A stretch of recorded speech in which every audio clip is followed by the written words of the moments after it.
مفتی صاحب نے کہا کہ رخصتی میں کتنا ٹائم لینا چاہیے؟ جتنا آپ کے انڈرسٹینڈنگ ہو بھائی. رخصتی میں کتنا ٹائم؟ بھائی آپ بولو جلدی رخصتی چاہیے, وہ بولے دیر سے, تو آپ بولو پھر میں کہیں اور کر رہا ہوں, کہ نہیں چلو پھر ابھی کر لو. تو وہ آپس کی انڈرسٹینڈنگ ہے, جتنے کوئی اس میں شریعت نے کوئی مقدار متعین نہیں کی ہے. مفتی صاحب, کس لفظ بولنے سے بیوی ہمیشہ کے لیے حرام ہو جاتی ہے؟ کون سے لفظ بولنے کے لیے؟ دیکھو یار, بیوی کو حرام ہونے کے طریقے ہم ان کو بتائیں. 3 طلاقیں دینے سے بالکل پکی حرام ہو جاتی ہے. اور اس پکی حرام ہونے سے آج کل ٹی وی پہ نا یہ حلالے ولالے کا بڑا چل رہا ہوتا ہے, تو وہ میں کئی دفعہ بتا چکا ہوں کہ اسلام میں 2 طرح کے حلال ہیں, ایک حرام اور ایک حلال.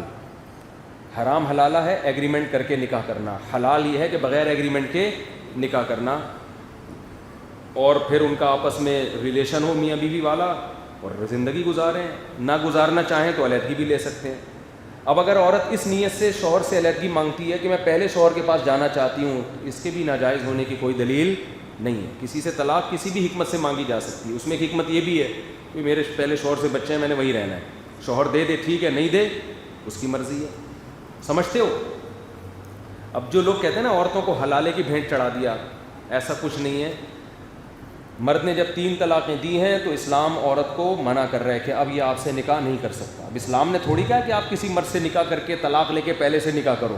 اسلام نے یہ تھوڑی کہا ہے. اسلام تو کہہ رہا ہے اب نہیں کرو, آپ جاؤ کسی سے نکاح کر کے زندگی گزارو. یہ تو آپ کی اپنا فیصلہ ہوتا ہے کہ نہیں میں طلاق لے کے پہلے سے نکاح کروں گی. اسلام نے آپ کے اس فیصلے پر پابندی نہیں لگائی ہے.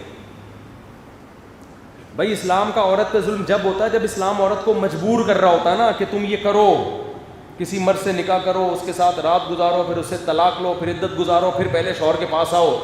پھر ہم کہتے ہیں یار یہ عورت کو کے ساتھ کیا ہو رہا ہے اسلام میں.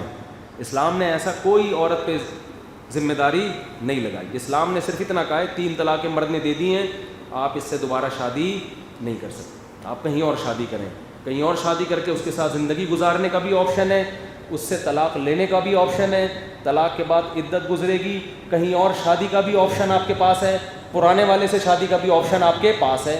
اسلام نے اس کے اختیارات کو بڑھایا ہے. سمجھتے ہو؟ لیکن اس کو تعبیر کیسے کرتے ہیں ہمارے لبرل لوگ اور جو ملحد لوگ ہیں, جو اسلام مخالف لوگ ہیں, دیکھو عورت کے ساتھ اسلام کیا کر رہا ہے. اسلام نہیں کر رہا بھائی, یہ جو ہو رہا ہے عورت کی اپنی مرضی سے ہو رہا ہے. اسلام نے بس ایک پابندی, بھائی 3 طلاقیں دی ہیں, پرانے والے کے پاس دوبارہ نہیں جا سکتی. اتنا سخت قانون اس لیے کہ لوگ طلاق کو کھیل تماشا نہ بنائیں. سمجھتے ہو کہ نہیں سمجھتے ہو؟ یہ جو لبرل لوگ ہیں نا, ایک میں جلدی سے بات بتا دوں, آج بیان میں بھی آئی تھی وہ تذکرہ, ادھوری بات رہ گئی تھی. ایک مشہور لبرل ہے, بڑی الٹی سیدھی ہانکتا رہتا ہے. یہ جب بھی دلائل کی بات کر رہے ہوتے ہیں نا, یہ جہاں پھنسنے لگتے ہیں بات کو گھماتے ہیں. ابھی ایک لبرل ہے جو مناظرہ بھی ہارا ہے, ملحد ہے, اس نے ایک دلیل دی کہ آئی فون نکالا, آئی فون نکال کے کہا, قرآن کی آیت پڑھی, آیت یہ پڑھی کہ اس کائنات میں عقل مندوں کے لیے بڑی بڑی نشانیاں ہیں. آیت اتنی خاندانی, اتنا مزہ آ رہا تھا اس ایتھیس کے منہ سے یہ آیت سن کے. میں نام نہیں لے رہا نا تو آپ بھی نہ لیں. تو اس نے کیا کہا کہ یہ جو موبائل فون ہے یہ بھی ایک نشانی ہے, لیکن اس کی نشانی نہیں ہے کہ یہ میں نے بنایا ہے. اس کی نشانی نہیں ہے کہ یہ میں نے بنایا. تو قرآن کہہ رہا ہے یہ اس کائنات میں نشانی ہے. کہتے ہیں مانتے ہیں نشانیاں, لیکن یہ اس کی نشانی نہیں ہے کہ اللہ نے بنایا ہے. جیسے موبائل سیل فون ایک نشانی ہے کہ نہیں ہے؟ کیا خیال ہے بھائی؟ لیکن یہ اس کی نشانی نہیں. میں اب موبائل ہاتھ میں لے کے بولوں کہ یہ ایک نشانی ہے, چلو اس بہانے آپ لوگ میرا فون بھی دیکھ لیں گے, شو بھی ہو جائے گی, آئی فون ہے. یہ ایک نشانی ہے نا کس چیز کی؟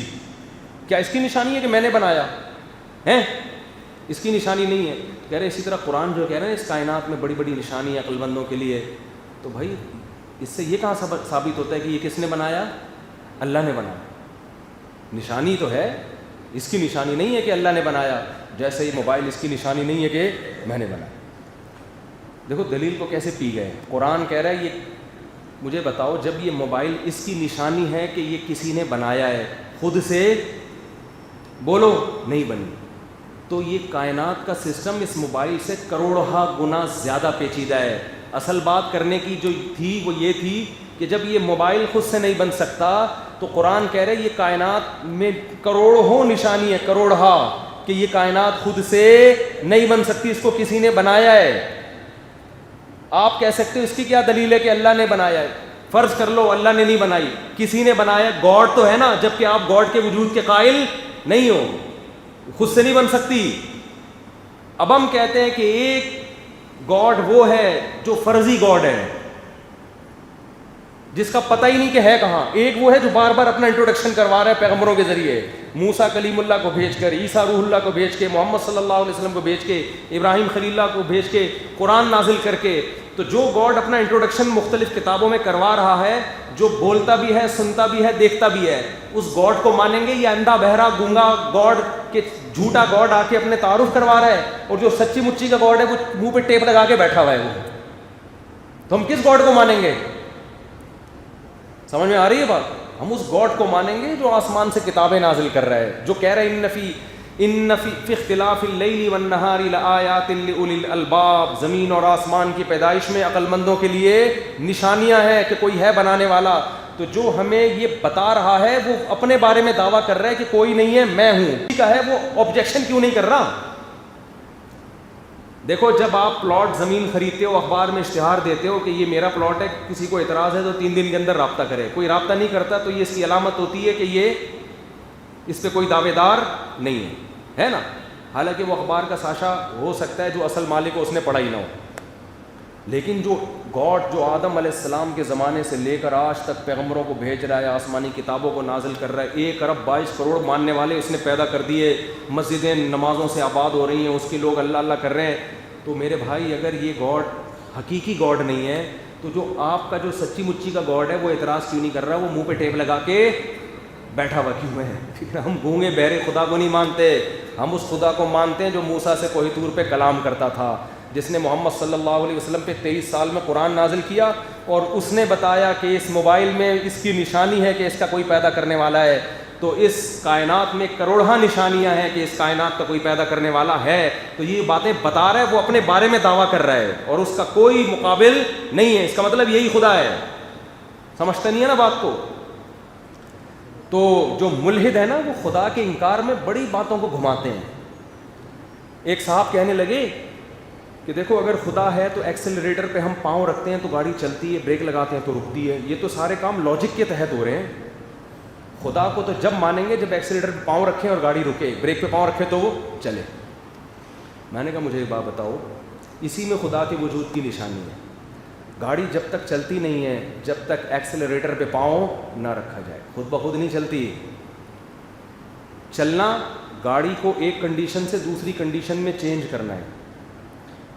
مادہ ایک حالت سے دوسری حالت میں چینج نہیں ہوتا جب تک کہ چینجر نہ ہو.